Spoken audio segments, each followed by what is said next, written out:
Hello, everybody. My name is Jackie Ferrado, and I'm the Community Relations Manager with the WA529 College Savings Plans, and that's the Guaranteed Education Tuition Program and the DreamAhead College Investment Plan. And I want to thank you for joining me today for this webinar.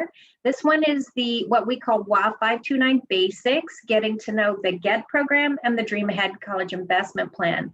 So through this webinar, I am going to do an overview and highlights of 529 plans in general, but I'm also going to talk very specifically about the GET program and the DreamAhead plan. So you can learn a little bit more about each of them, the things that are the same between the two plans, and also the things that will be different about them.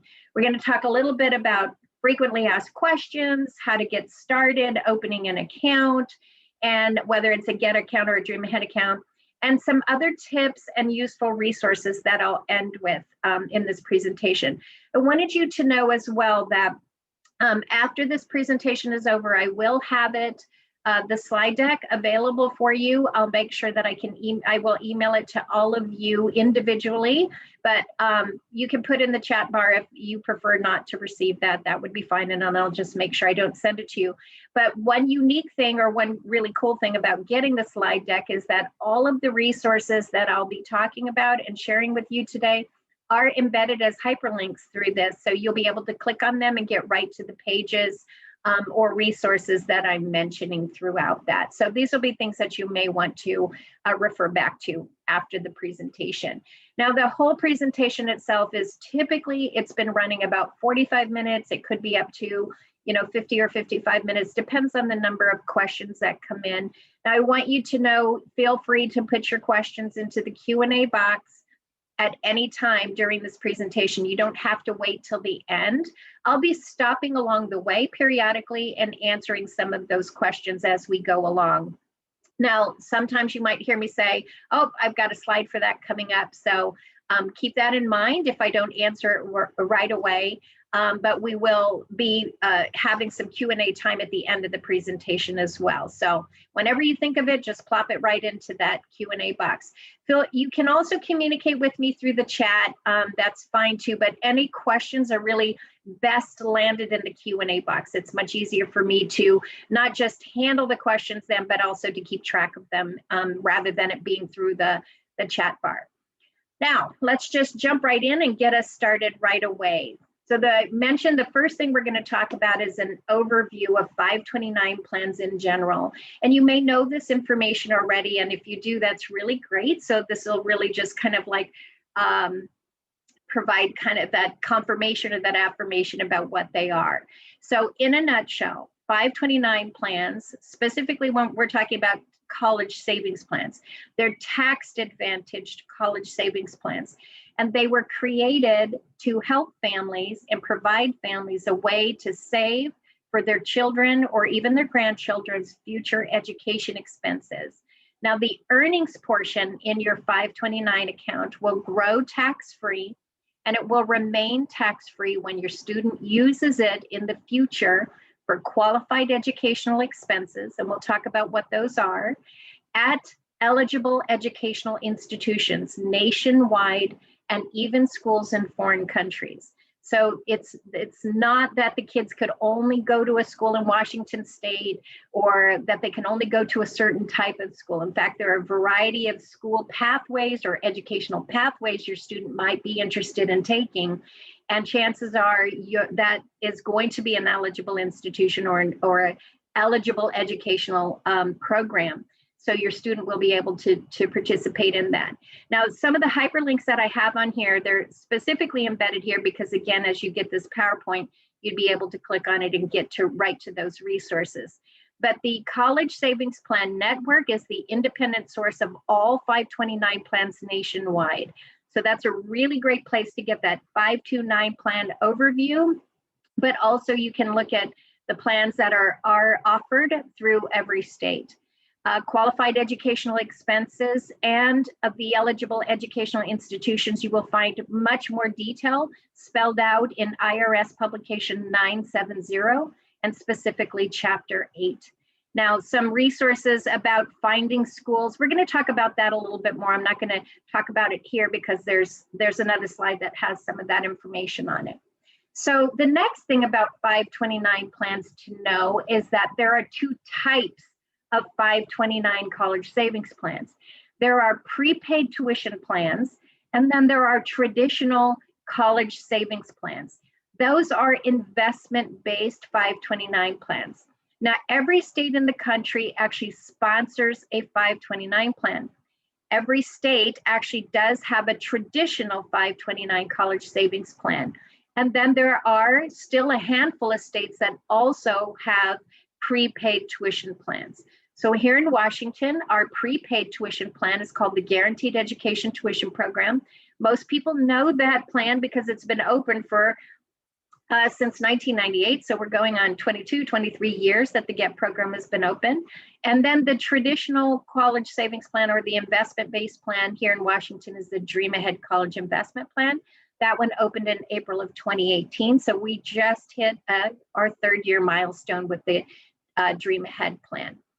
Now, I mentioned in a previous slide, the one just before this one, about qualified educational expenses and eligible educational institutions. So let's talk about those two things more specifically.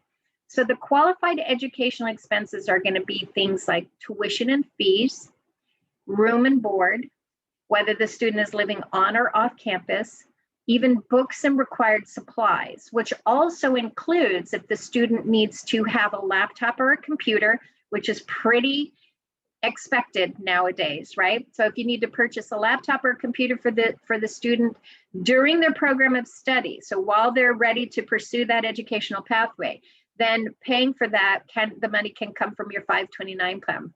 It also includes if your student will need any particular software that's required for their program of study, and even paying the internet service while the student is in their program.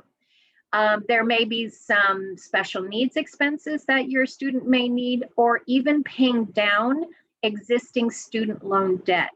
You can use your 529 plan monies for these types of expenses. Now, the eligible educational institutions can be any public, private, community, technical, or vocational school anywhere in the United States, and even schools in foreign countries, as well as registered apprenticeship programs. Now, regarding the apprenticeship programs, that program itself would need to be registered with the U.S. Department of Labor. Now, I'll have some resources on another slide where you can actually search the apprenticeship.gov website and find out if a particular apprenticeship program is already an eligible program.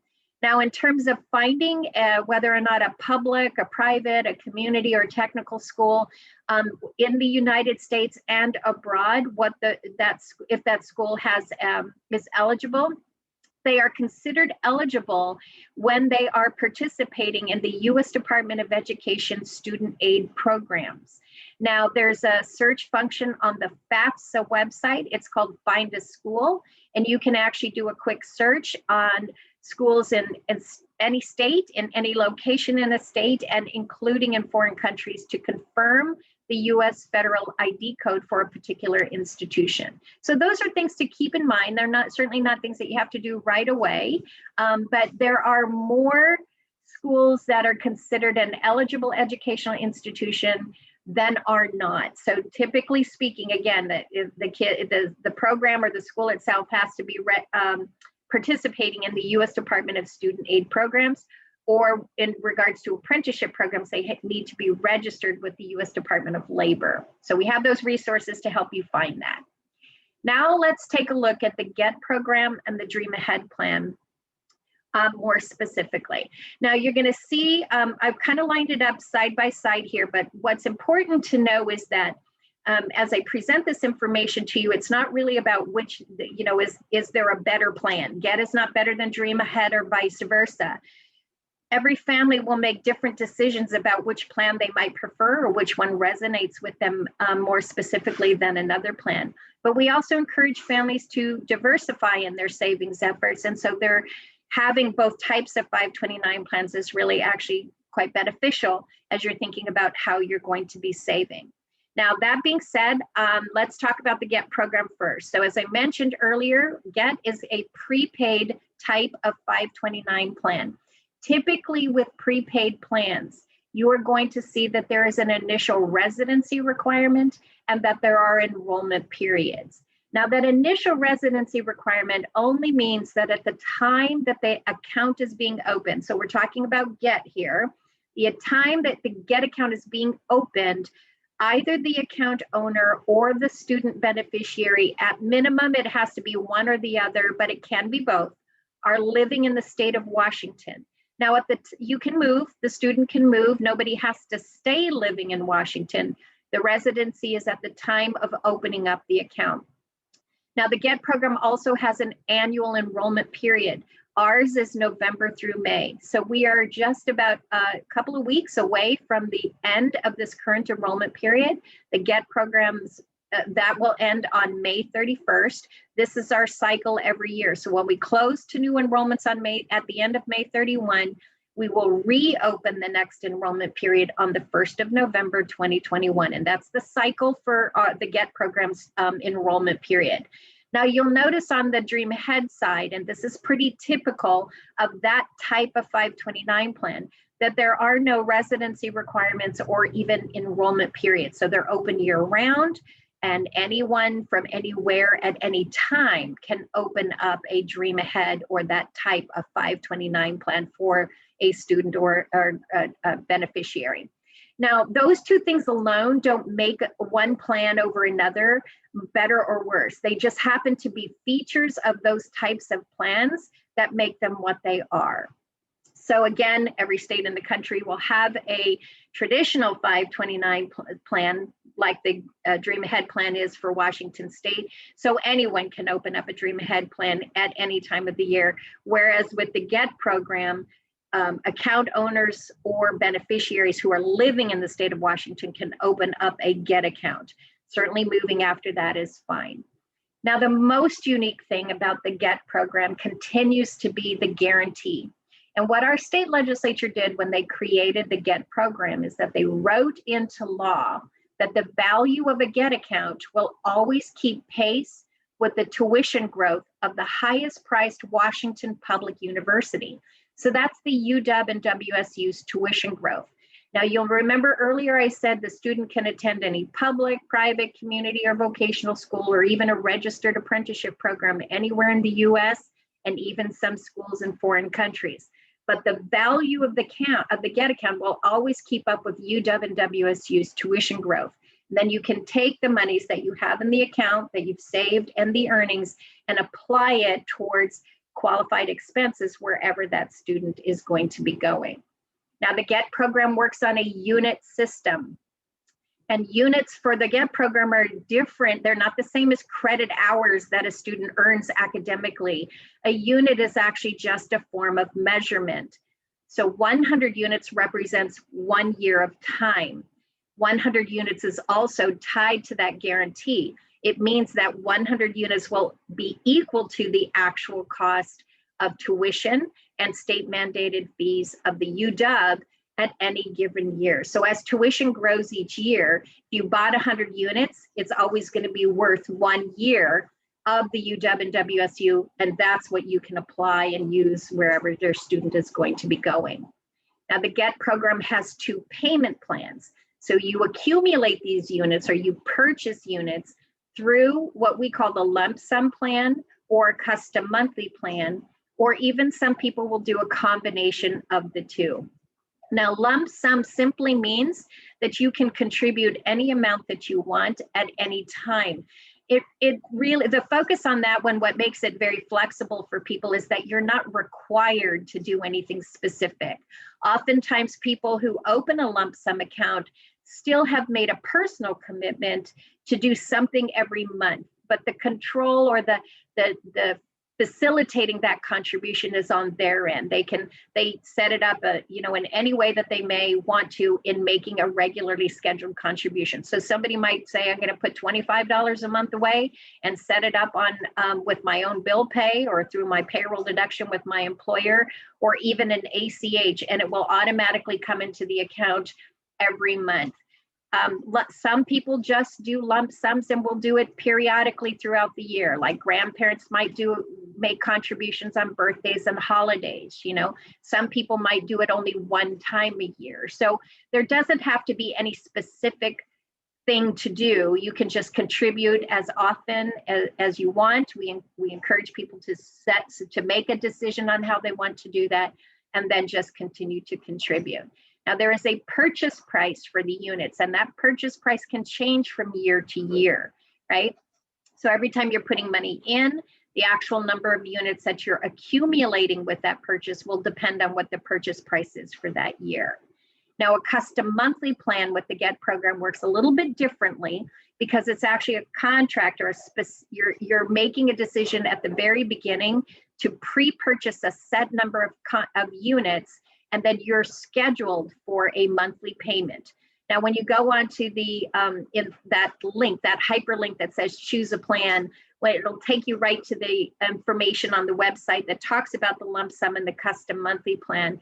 The custom monthly plan will mean that you are having a regularly scheduled monthly payment, and there will be a chart in that page, or a link to the chart that will help you make the decision on what custom monthly plan you want to have and what that monthly payment would be. So for example, you might say, I want to buy 200 units and my student is going to school in 15 years. And the chart will tell you what the monthly payment is that you would make every month for 15 years.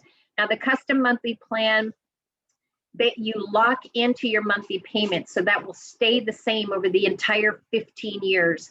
It will not change, even though the lump sum price may be changing from year to year. Now, the custom monthly plan also includes, as part of that monthly payment, a finance charge, because you are not purchasing all those units at one time, you're actually financing it over a period of time.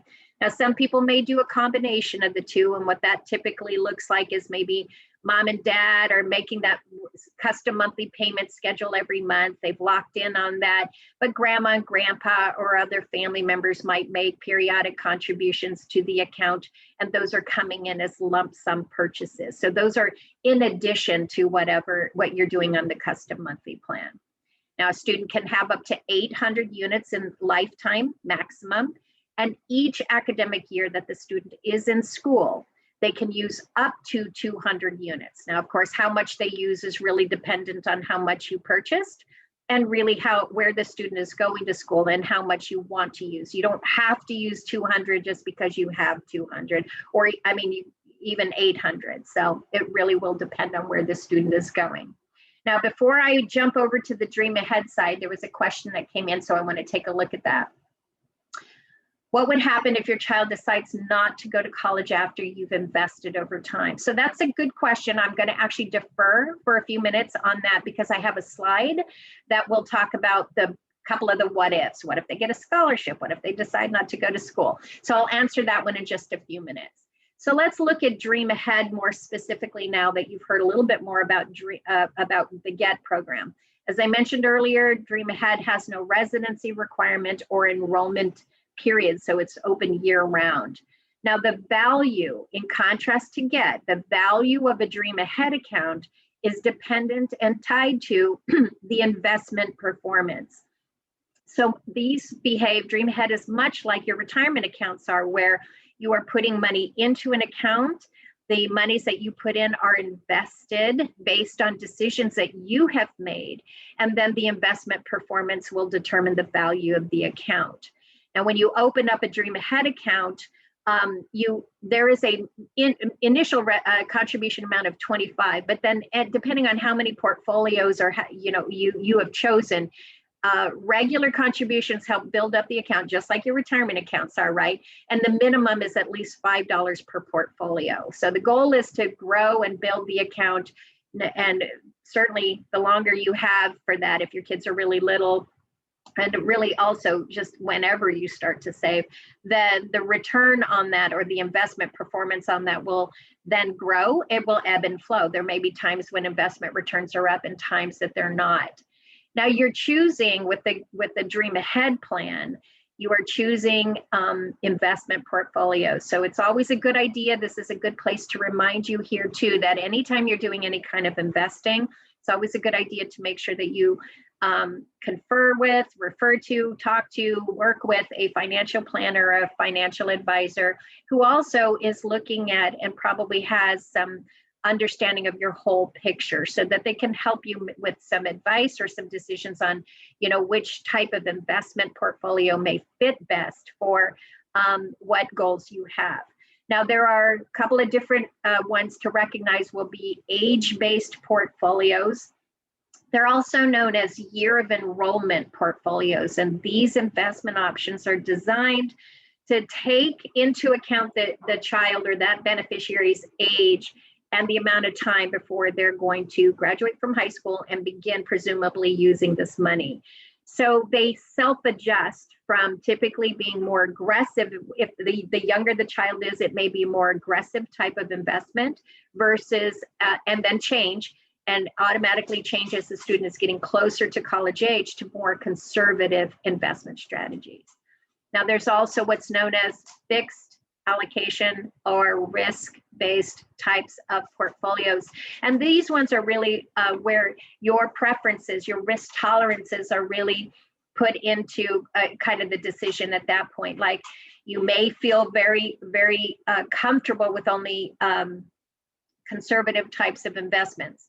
And so if you do, you can pick that one, and the strategy basically remains the same throughout the entire time. So there will be no automatic changing of that strategy, but you can make changes to your investment portfolios. You can, I believe you can do that up to 2 times a year. You can make changes to your investment decisions.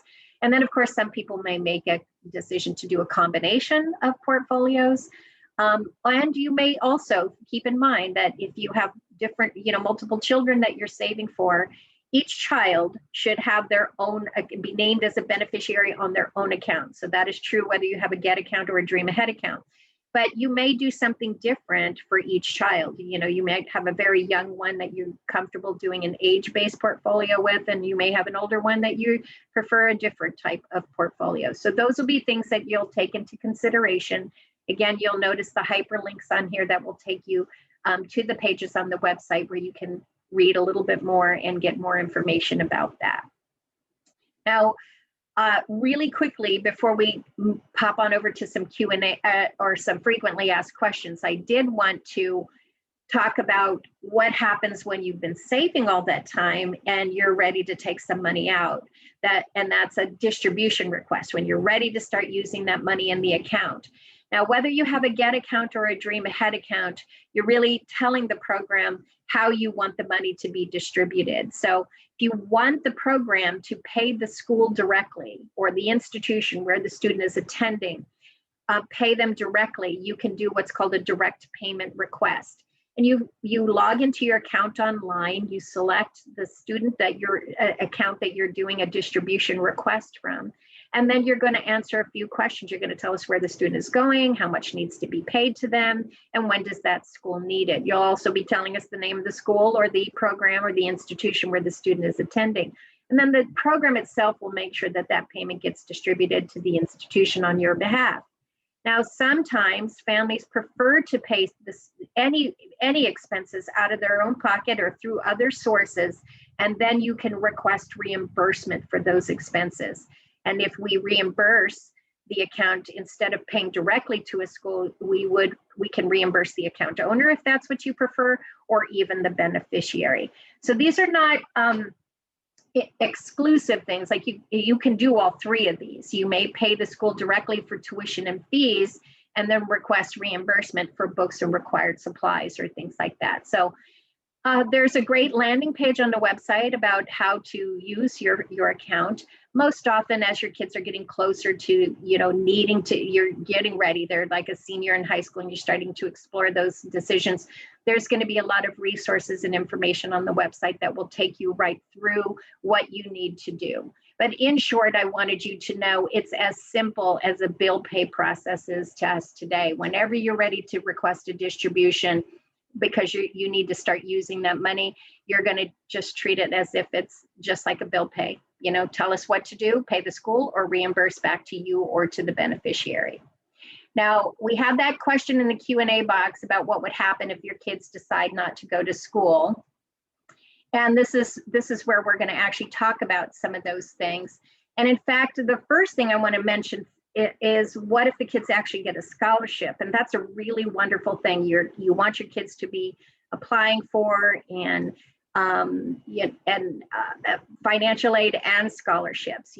So those are going to be things that will help build up opportunities that the student has to pay for expenses and hopefully not take out too many loans. Now, if your kids get a scholarship, plus you've got your money in your 529 plan, you can use the 529 plan monies to pay for things that the scholarship isn't covering. For example, if the scholarship pays tuition, use your 529 plan money to pay room and board or books and supplies.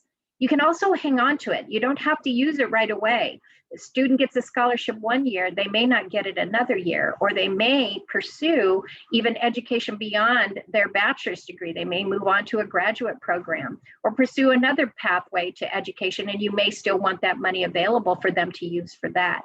You can also transfer it to another family member or change the beneficiary on the account if that was something that you felt needed to happen.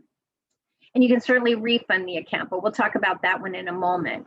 Now, if your kids decide not to go to college, one of the first things we actually suggest is to just wait and to really talk with the student, to kind of explore with them where their career interests are going to lie. Because deciding what pathway, what kind of job they want to have, what's really interesting to them will really determine the kind of training or the type of education the student really does need to pursue or is interested in pursuing. And remember, I mentioned early on that the kids can attend not just public and private four-year colleges and universities, they can attend community colleges, and technical and vocational schools have a variety of certificated programs that the student does in a shorter period of time, and then actually has a certificate that they can take to an employer, and they'll find value in that. So you can ask the student that and wait it out. For the student to make the decision. You don't have to use the money right away. As I mentioned in scholarships, you can also transfer the money to another family member, or you can even change the beneficiary on the account and name another family member. Now, an example of that is one of my sons when he joined the military out of high school. And so I didn't use his account right away because there could have been a time when he decided not to be in the military anymore, and he came out and he would decide to pursue education beyond that. And so as it turned out for him, once he got married then and had children, and so any money that he didn't end up needing to use, we transferred down to his children when they opened up the GET accounts for their own children. And then I was able to transfer money to my grandchildren. So there are a number of different things that you can do.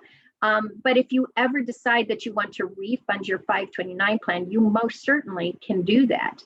The thing to remember about refunding money in a 529 plan is that it's been growing tax-free while it's been being saved. And remember that very first slide, it stays tax-free when the student uses it for qualified educational expenses at eligible educational institutions. So if you take the refund, the earnings portion becomes taxable, and the IRS will also assess a 10% penalty fee on the earnings portion. Now, it's important to note it, depending on what plan you have, if it's a Washington plan, or even if you have a 529 plan from another state, is to notice it or check out if they have a cancellation or refund policy, and also assess additional penalties and fees on your account. So those would be things that you want to be specific about checking with whatever plan that you have.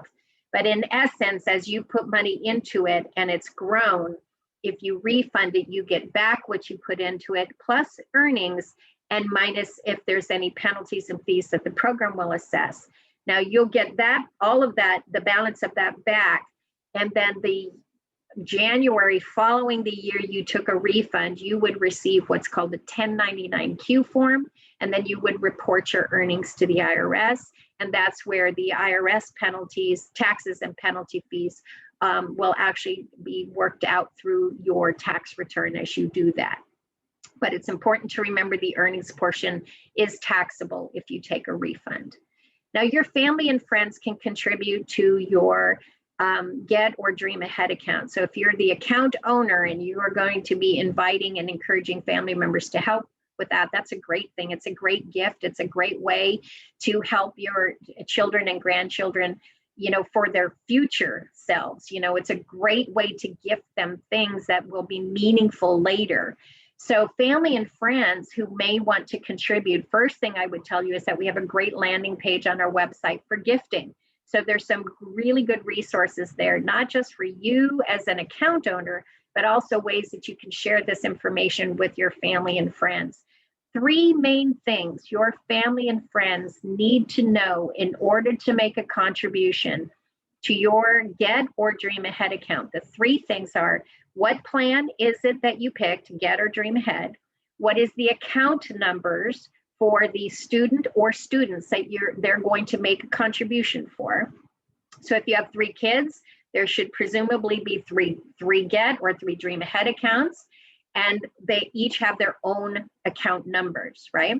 So the account numbers, and then what is the address in which funds need to be sent? And you can find that information, the address information on the website.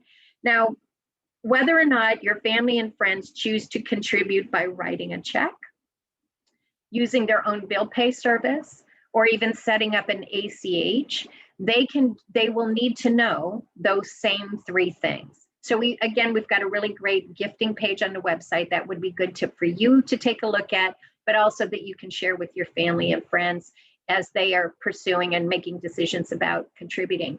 Now, I am now, when I was a parent and saving for my kids, I told my family, and they sent gift contributions to my kids' accounts on birthdays and holidays. My mom was really routine. She set up an ACH and had $25 a month going into my kids' GET accounts.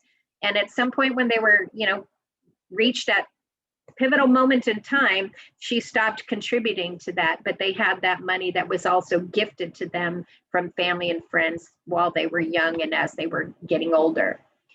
Now, if your family moves out of state, again, you can continue to contribute and even withdraw both your GET or your DreamAhead account, even if you're not living here in the state of Washington. That's totally fine, and that would be true of any 529 plan. People can move, and people often do, and students will choose to go to schools in varying places. So there is no expectation that you have to stay in the state that you're in. You also don't have to necessarily move your money out of one state's plan into another state's plan simply because you moved. You can have multiple 529 plans. You can continue to contribute to the one that you had in this particular state while also opening one from another particular state. So you really have to kind of explore what works best for you and what makes the most sense for you. One main thing to keep in mind, and it's regarding the GET program, is to remember that the value of the GET account keeps pace with the tuition growth at the UW and WSU always. So it doesn't matter if you've moved, the value of the GET account will always be UW and WSU's tuition growth, even if you keep that account, which you should. It's not gonna, it doesn't hurt to still have that account. And then, of course, if anything changes in your situation, whether it's finances or decisions that you're just exploring new things to do or changes that might potentially need to be done, always call in and talk to a contact center representative for the plan that you have so that they can help you and they can look very specifically at your account and provide you with any changes, options for any changes or information that you may need to have about your specific account. And then, of course, I mentioned it earlier, you have, if you're looking for financial advice or from a financial advisor on any investments, it's always make sure you reach out to a financial advisor for that. If you have questions on taxes, we've got resources for you. But here, with the program, we're not financial advisors, we're not tax advisors, so we don't give advice. We're also not legal, so we don't give any of that kind of advice, but we can help you with content and facts and information about all of the plans and the programs. But for decision making that you need to make, you really should be making sure that you talk with a financial planner or a tax advisor for anything specific to you and your situation. We have additional FAQs on the website that cover much more than this. So we always encourage you to take a look at those because pretty much every question that you would consider is available there for very quick and easy access. Now, ready, set, enroll. If you're ready to enroll, again, in the GET or the DreamAhead plan, remember the GET program has an enrollment period. So it ends on May 31. So if you're planning to open a GET account this year, you're going to want to make sure you do that by midnight on May 31st, and that it's a successful submission, right? And doing that online, you simply go to the main page of the website. There are no enrollment fees for getting accounts open. You select GET or DreamAhead, and it'll take you through questions, a process. So you'll be doing an enrollment form, you'll get confirmation when you're done, and you'll receive an email with additional information. Now, the things you should have ready, what you should have at hand when you're ready to enroll is for the account owner and the beneficiary, very specifically, is have that name, address, date of birth, and social security number pieces of information ready to put in. And then also know what plan you're picking. Make that decision ahead of time before you sit down to enroll, is know what you plan to pick and get your questions answered ahead of time so you're pretty ready when you sit down to do that. And then of course you just start saving after that. Setting up, making your plan for scheduled contributions. How do you plan to do that? How do you want to do that? Tell your family and friends. Again, the hyperlink here will take you right to our gifting page on the website. That helps you and your family and friends know how they can help. And gifting, I can't say it enough, because not only was I a recipient of gifts that came to my children's accounts, but now for my own grandchildren, it's such a pleasure for me to be able to gift them something that I know in the future will be very valuable to them later on. And then, of course, always plan to review what you're doing in your plan annually, make some decisions if you can change that, if you can increase that. Every account grows by, like every little bit that you put in will help the account grow. And then I'm going to take a quick look here. I'm not seeing any questions, which is totally fine. Don't feel pressured to do that. Tips for successful saving, and I'll just touch on these real quick. Regularly is really one of the key things that many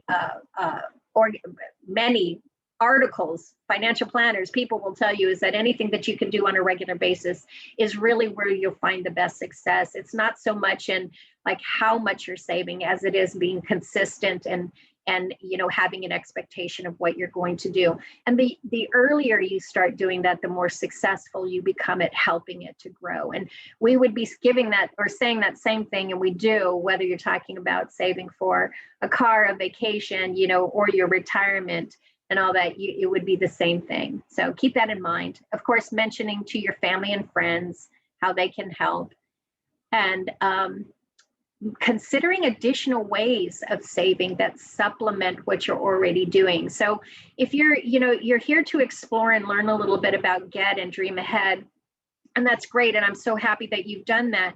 But there may be even in your own family structure and all that, you may already be doing something. You may be saving in a variety of the other ways, and those are really good things to be doing. But it's always a good idea to consider, are there other ways that you could be, if you have a GET account, should you have a DreamAhead account, or do you have an educational savings account, an ESA somewhere, and could you have a GET account as well? So there's any number of things. We're going to talk about a few of those in just a few minutes, but also exploring scholarships and financial aid information quite early. So don't wait till the student is a senior in high school. Start thinking about things like that. About the time they hit freshman year in high school, start to explore that information. Now we have a couple questions that came in. So before I jump over to 529s and financial aid, I want to take a look at that. You have a 10 and a 6-year-old. Which plan do you suggest? Well, it really boils down to, that's a good question. And it really boils down to a couple of different things that you have to think about. Certainly how much is your budget? And that's not something you have to tell me. You have to think about what financially fits into your budget as what you can set aside. Your best success is knowing what you can work with and not over planning sometimes. Sometimes people will look at, oh my gosh, if I have to save $500 a month just to help my kids get through college, they're more apt to do nothing at all, right? Work with what you've got. Start there. Now, clearly, with a 6-year-old, you've got more time on your side. And with a 10-year-old hitting almost at middle school, the closer they start to get to college age, it may change which plan works better for you in terms of how it's growing. Now, typically speaking, and this is not a hard, fast, like line in the sand kind of moment, but typically speaking, families who have children who are newborn to about the time they're right through elementary school, if that's the moment that you're starting your savings, you're like, I'm opening up an account and I'm going to start.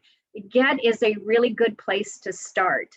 And then about the time the kids hit freshman in high school, that's kind of like a key moment to stop contributing to a GET account, not take it out. It's not about taking it out and moving it. It's about not putting new money into the GET account. Now divert what you've been putting in GET, and that's a good jump off point to now start a DreamAhead account and start looking at the types of investment strategies on that side that gives you that comfort level that you're willing to kind of work with. So that is typically what we see families do. Now, if you had said in your comment, I've got a 6-year-old and I've got a 14-year-old or a 16-year-old, then really like that, many families whose children are already in high school and they're like, I'm on this quest, I've got to start saving now. I've done nothing up until now. DreamAhead seems to be the one that satisfies the expectation that a family has. You're going to find great value in saving with DreamAhead for the older child because of a couple of things. One, tuition, because GET is tied to the tuition growth. Tuition only changes one time a year, right? Whereas investment returns will fluctuate and they'll change more often. So you also have to take a look at the strategies, like, what's your comfort level and how that money's being invested, and always talk with a financial planner on that. So I hope that helps. We do have some tools on the website, calculators on the website that will help you to kind of like make some initial decisions. But again, we always suggest that whatever you can work with, if it's you're good with, like, I can spend $100 a month, any little bit you save for them is going to help, is going to be money that grows and then is available for them in the future. So keep that in mind. Thank you so much. I hope that was good for you. Let me take a look at this other question. If I have fully funded GET for an 8th grader, can I set up a new account DreamAhead? Yes, absolutely. Absolutely, you most certainly can. And in fact, that's a really great strategy for how you're planning to still build on the opportunity to keep saving for them, because any amount that you've got, and I've mentioned this before, whether it's in GET or DreamAhead, is now going to be available money for your kids or grandkids to use later and wherever they're going to go. And because we don't know what they're going to choose, nobody has a crystal ball to know where they're going to go or what pursuits they're going to have. You're going to have that money available for them no matter what. And so transitioning over to a DreamAhead account at this point is a really great way to do that. Now, it doesn't mean that you close your GET account. It doesn't mean that you move all of your GET. Don't move it out of GET and into DreamAhead, because remember, if it's staying in GET, it's keeping up every year that tuition is growing. The value of the account is going to keep up with that. And they still have some time. They're still not even in high school yet, so there's still plenty of time. So I hope that was very helpful to you, and I would encourage you to do that. Now, I wanted to take a quick dash over to kind of this understanding of financial aid as it comes to 529 plans. Because I've heard people say very often, well, I heard I shouldn't do this, or I shouldn't save, or I shouldn't do a 529 because it will prevent my students or my child from getting any financial aid. And actually, overall, this is the big ta-da here, is that overall 529 plans have minimal effect on need-based financial aid that the student may be eligible for in the future. What you have to be thinking about is that financial aid comes actually in, there's a variety of buckets that's involved with financial aid. And so when the kids are filling out the FAFSA form, all of those questions are leading to where's the need, right? How much do you need? Now, the student may qualify for some grants, and that's good. Certainly you want your kids applying for scholarships as well outside of the financial aid arena. Any kind of scholarships that they can apply for and receive is going to help grow that, them not having too much student loan debt. But there's also, so there's grants and scholarships, there's oh my gosh, loans, obviously loans in the end, and that's the area that we're trying to help families end up having less of. So any amount that you can be saving doesn't prevent your kids from receiving or being eligible for any kinds of financial aid. In fact, if the owner of the 529 plan is the parent or even the student themselves, it's considered a parental asset. So when they're calculating the EFC, only a maximum of 5.64% of the account value is considered.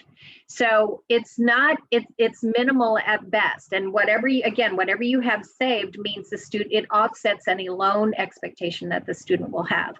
Now, there's some new FAFSA rules that are going to start taking effect soon that grandparent-owned 529 plans were always still a good idea. Many grandparents were doing it, but the impact, prior to these changes, the impact of the money in the grandparent-owned 529 plan, or even if the non-custodial parent was the owner of the 529 plan, it could be considered untaxed cash or income to the student, would change the calculation. Now, once this goes into effect for the 2023 academic year, and of course that only matters if you have a student who's going to be in college in between today's present moment and 2023. If you have younger children, then it's going to be fine.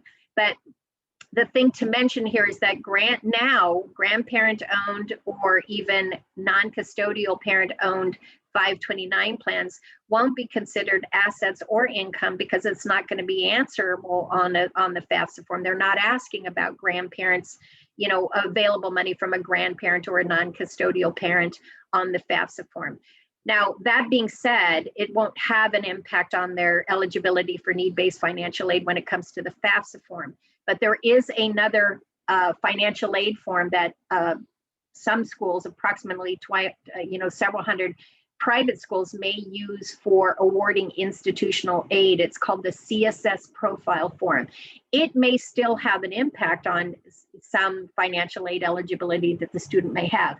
Now, that all being said, and I've got a hyperlink here that you can read more about it later, but all that being said, the main thing to remember is if you don't have any savings and you say, well, we're just going to wait and see what kind of financial aid the student gets, and what the student actually gets offered in terms of financial aid later on in life tends to be more loan heavy than grant heavy, then you don't have anything saved to offset those loans.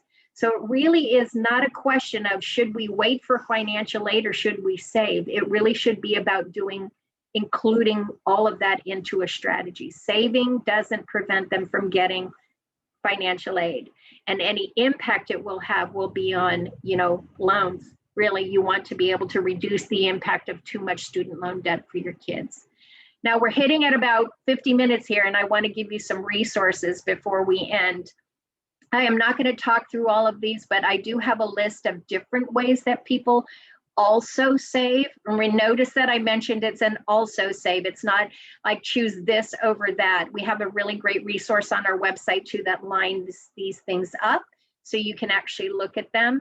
And I encourage you, as you think of these things, that it lends itself to what I mentioned a few minutes ago too about considering ways to save that complement. So if you have an UGMA or an UTMA for your child, or you even have a Coverdell ESA or even a Roth IRA, great. Maybe you keep those.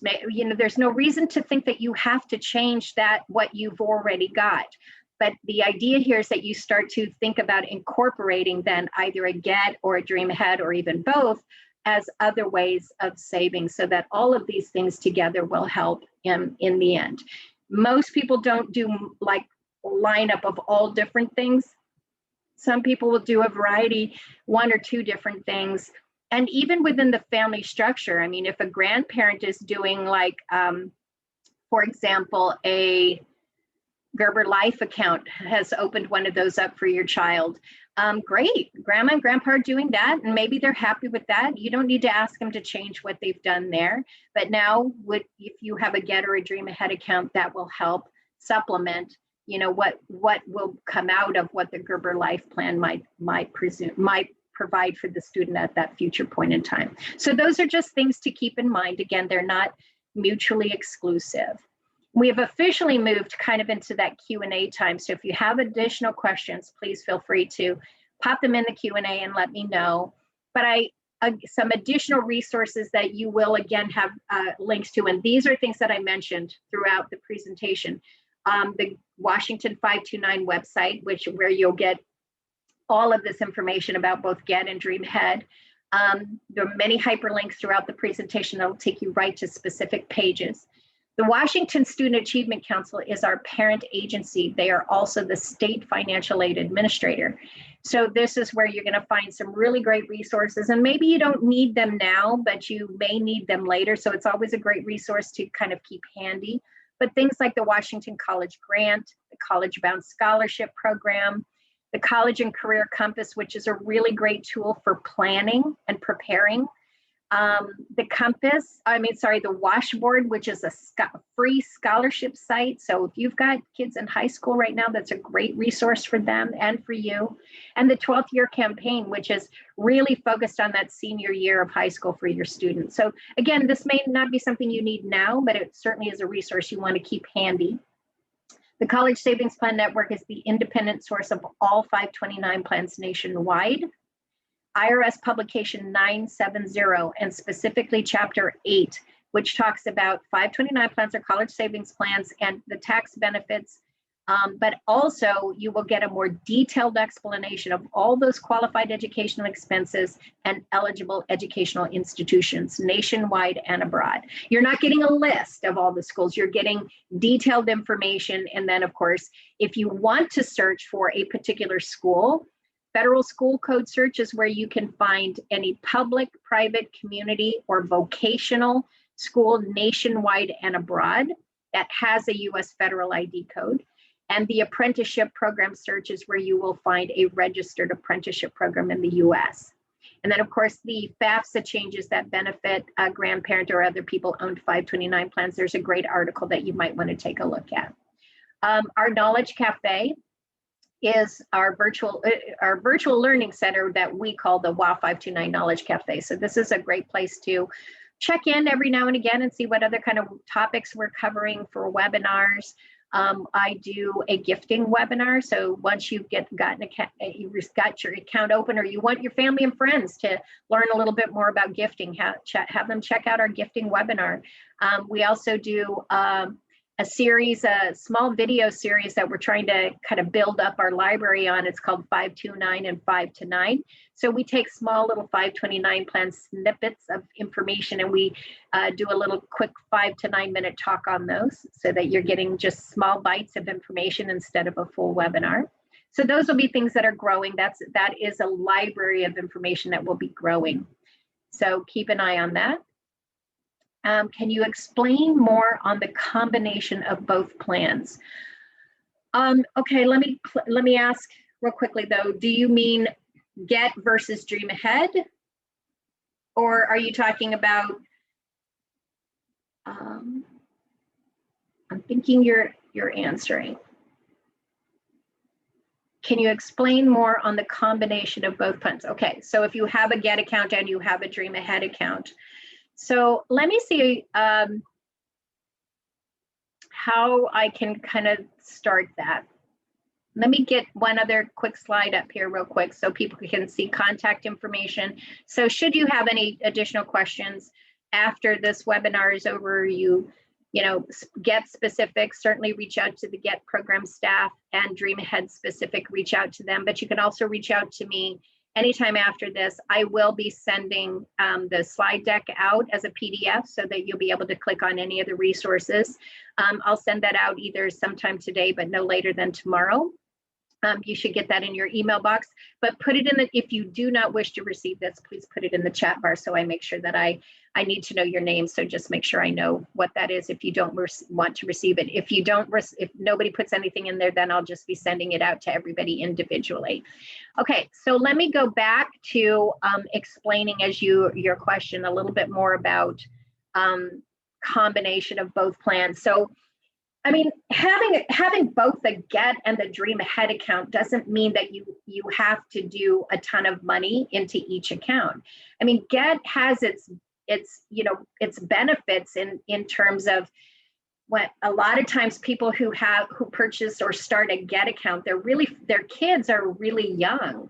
And so when tuition is changing every year and growing, remember right now tuition isn't growing a lot each year. It's, you know, less than 3% tuition increases over time. So it's a slow and steady increase. But when we backtrack over the amount of time that GET has even been open, there have been years that tuition grew 20% or 19% in 1 year. Or, you know, every year for year after year after year, it was increasing 7 and 8% each time. So the GET account continues to keep pace with the tuition growth, whether it's small growth or large growth, right? So when your kids are really young, that's always a really great place to start. So if you have an elementary school student or even much younger than that, a newborn, preschool, you know, or still a toddler, that's a great place to start. And whether or not you're doing a lump sum plan or a custom monthly plan within the program, you're making this regularly scheduled contribution. Now, every time you're putting money into the account, and I'm talking about GET right now, you're accumulating units, and your units can build up. So you can, then let's just stick with even numbers. Let's say you save enough to have 100 units when your child is ready to start college. That 100 units will now be equal to what the actual cost of tuition is at the UW and WSU at that future point in time. So let's just use a real life example. If you bought 100 units right now, and the unit price today is $133 a unit. So you'd be paying a little over $13,000 to buy those 100 units right now. Now, if in 15 years, the cost of tuition at WSU is $25,000 for 1 year, then your account now is worth $25,000. So there's your pot of money. And wherever your student is going to school, you can draw from this $25,000 to pay for eligible expenses. Now, every time tuition changes, the value of the account changes to be consistent with tuition for that particular year. Now, people can have varying number of units. We call when you're buying units, it's called the purchase price. You buy units at the purchase price. But when you're using your units, you're going to redeem them at what's called the payout value, what they're worth. So those are two different numbers. They always are every year. Now, some people may also be doing GET and may also choose to also have a DreamAhead account. And in which case you are just putting money into an account. You've made some decisions ahead of time how you want that money invested. Any amount that you're putting in, at least, remember I mentioned that minimum contributions is at least $5 per portfolio. As that money goes in, it's being invested, and rate of returns fluctuate from time to time. So then when your child is ready for college, if you have both a GET and a DreamAhead account, each one of those will be valued differently. They both have money in them, money you've contributed and money presumably that has grown on top of it. And now your student you will have access to this money to pay for expenses that your student is going to be incurring. So I think, Archana, I want to know a little bit more about what kinds of things are you wondering about having a combination of both plans?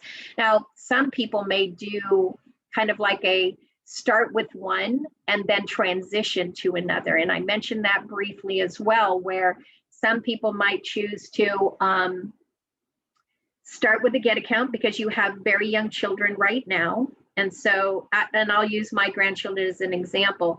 So I've got a 10, a 4, and a 2-year-old grandchild, right? So right now, we're all involved as a family in contributing to the GET accounts for these 3 grandchildren because they're all my oldest is in elementary school and the other ones are much younger than that, right? Now, the point in time, there always comes a point in time when you would stop putting money into a GET account. And that moment in time is typically around the last year of the student being in middle school, and certainly by the time they're a freshman in high school. You don't want to be putting new money into the GET account because now, whatever the purchase price is at that point, there's only a 4-year window of time before they presumably will start their college experience. And so there's not enough time with tuition increasing only one time a year for it to grow a lot. So that's a really good time where people typically will stop contributing to GET. And then instead of putting the money that they, like if you were putting $100 into your GET account, now instead of putting it into GET, you're putting it into DreamAhead. And you've made some different decisions about how it's being invested. But your GET account, no new money is coming in, but what's still there is going to continue to grow because tuition is still growing. So I hope that was helpful. Will you be sending this PowerPoint out? I think you mentioned that. Yes, I will be sending the PowerPoint out to all attendees. I will email it to you individually as a PDF. So you will have access to the information plus all the hyperlinks to that. So great question. Thank you for asking that. And yeah, if anybody else has any additional questions, we have some really great resources, as I mentioned, on the website. There is, I'm going to back up a slide here real quick. I want you to see this one. On our Knowledge Cafe, we have some pre-recorded webinars as well. So not just this one, but there are other topics that we have pre-recorded that you can find, get some answers to some questions or learn a little bit more. One specific one that may be helpful to you, certainly as we continue through the enrollment period, which will close again on May 31 for the GET program and then reopen in November. Every Monday we do Q&A with WA529. So it's not a webinar. It is really just an opportunity if you have questions that you can just meet with one of us, one of our representatives, and just ask questions. So it's not account related type of Q&A, meaning, like if you have a question about your GET account that you already have, we don't look up people's accounts. We're really there just to talk about the differences between the plans, questions about GET specific or DreamAhead specific, or even how things work and how the programs work. So you might take a look at the Knowledge Cafe calendar for Q&A with WA529, so you can see when we do that every Monday, different times every Monday. So you might find a window in there that will be helpful to you. So that is actually everything I was going to present. As I mentioned, I will send this PowerPoint out to everybody. And I just want to thank you for taking the time to learn a little bit more about the programs with me today. Appreciate the questions that you asked too. They were very good. And if you think of any new ones, certainly feel free to reach out to me. My contact information was available, and you'll get that when I send this out as an email. You'll get that as well. So have a great, wonderful day.